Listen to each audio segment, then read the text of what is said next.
ప్రజాపాలన దరఖాస్తులపై మంత్రి ఉత్తమ్ కీలక వ్యాఖ్యలు చేశారు. అర్హత ఉన్న ప్రతి కుటుంబానికి రేషన్ కార్డు అందిస్తామన్నారు ఉత్తమ్. రేషన్ కార్డుల జారీపై ప్రజల్లో ఆందోళన అవసరం లేదన్న ఉత్తమ్, గ్రామ సభలు ముగిసినా అర్హత ఉంటే రేషన్ కార్డులు జారీ చేస్తామన్నారు. మేమేం చేస్తున్నాం? మేము అధికారంలోకి వచ్చి 1 సంవత్సరం అయింది.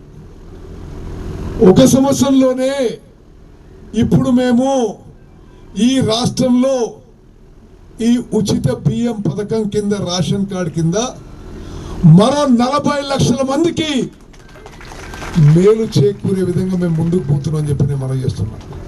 ఈ వ్యక్తికి రేషన్ కార్డు వచ్చే వరకు ఈ ప్రక్రియ కొనసాగుతుంది.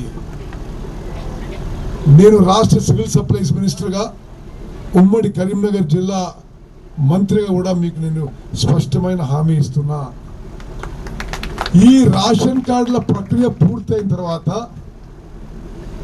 అర్హత ఉండే చివరి వ్యక్తి వరకు వచ్చిన తర్వాత మేము ఇప్పటిలాగా దొడ్డు బియ్యము మరి కోర్స్ గ్రెయిన్స్ ఇవ్వబోం. మేము మంచి క్వాలిటీ సన్న బియ్యం ఇవ్వబోతున్నాం చెప్పి మనం చేస్తున్నాం.